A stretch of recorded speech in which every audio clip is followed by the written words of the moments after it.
Voilà, voilà la famille, je suis de retour parmi vous et je vous raconte mon parcours de grossesse. Pour ceux qui ne savent pas, j'étais enceinte et bref, ça a été une belle expérience que j'ai tenu à partager avec vous.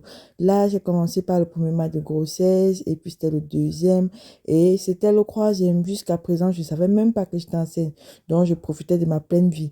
C'est au quatrième mois que j'ai su que j'étais enceinte parce que j'ai eu un malaise au travail. Jusque-là, tout va bien, j'ai continué à travailler. J'ai eu la chance que mon ventre n'est pas beaucoup sorti. Il faut noter que c'est ma première grossesse. Comme je dis souvent, et ici, on était au sixième mois. J'avais toujours l'énergie, tout n'avait pas encore basculé. Et puis, à partir du septième mois, non. Aïe, aïe, aïe, ma famille. J'ai tout vu.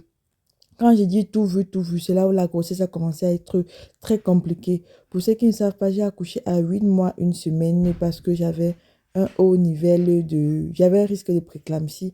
Donc, à partir du huitième mois, tout le temps, j'allais aux urgences.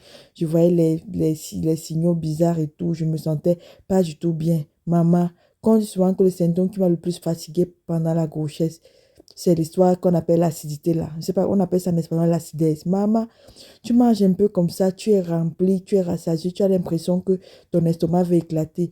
J'ai le plus mangé peu pendant ma grossesse. Je mangeais rien que les fruits d'eau, oranges comme ça, je suis rassasiée pour toute la journée. Et puis là, on est arrivé au jour J. Il faut noter que j'étais allée à l'hôpital faire l'échographie de la 36e semaine. On m'a directement bloqué. On m'a dit que je ne rentre pas, que je vais accoucher. J'ai pleuré, pleuré. La dame là m'a dit, ça ne sert à rien que tu pleures, c'est pour ton bien. Il faut que tu accouches et puis tu finis avec. Parce que si tu rentres là, on ne sait pas ce qui va arriver. Ta grossesse ne peut pas arriver à terme. On ne peut pas laisser que tu aies les contractions parce que ça ne sera pas bien. Ça sera mettre ta vie en danger et la vie du bébé. Là, je faisais encore mes belles. Je ne savais pas ce qui m'attendait. Mon partenaire était déjà avec moi parce qu'il m'a beaucoup soutenu. Maman, quand les contractions ont commencé, non, c'était l'ami de quelqu'un. Ce n'est pas l'ami de quelqu'un. Oh. Les contractions font mal. Ce que j'ai noté sur la douleur des contractions, c'est que ça se ressent beaucoup plus au niveau du dos. Ici, même encore, j'étais relax, on m'a donné le ballon, j'étais en train de faire les exercices et tout. Ça aide quand même, mais ça aide quand même un peu. Pas vraiment, mais bon, ça m'a quand même aidé.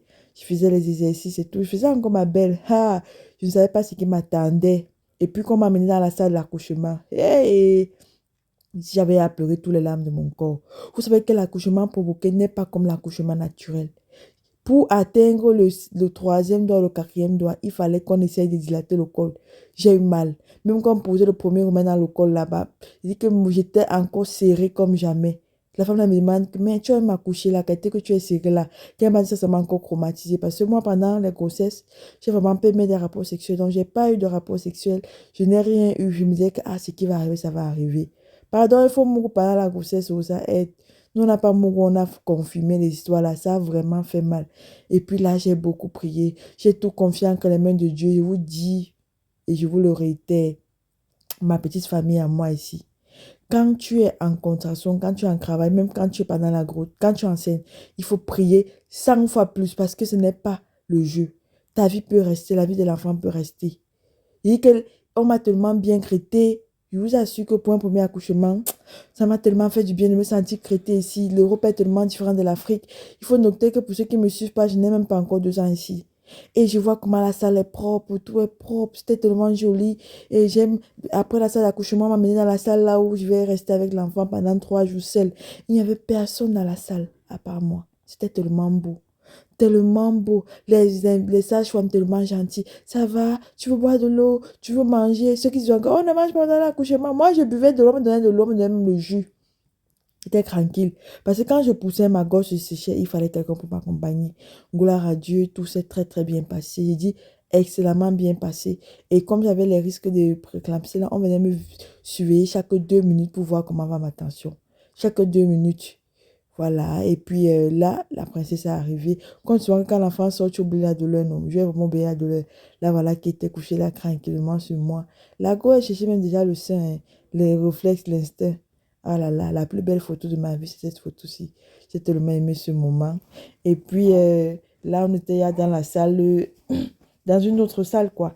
La première photo de la petite avec la Bible à côté. Moi, je ne blague pas avec Dieu. J'ai beaucoup aimé l'expérience de grossesse en tant que maman et j'ai décidé de partager avec vous l'expérience de comment grandir la petite et comment je gère ici en Europe seule. Parce qu'il faut noter que je vis seule et le papa est de temps à autre là, il n'est vraiment pas présent. Sur ce, prenez soin de vous. Bisous, bisous. Et désolé pour l'absence, je suis de retour pour de belles choses. On va partager de belles expériences entre nous. Et les mamans qui ont des conseils à me donner, n'hésitez pas. Je suis tellement ouverte parce que c'est pas facile. Quand tu suis en Europe, loin de ta famille, étant seule, tu as besoin de soutien, de réconfort et tout. Prenez soin de vous. Bisous, bisous et hasta luego.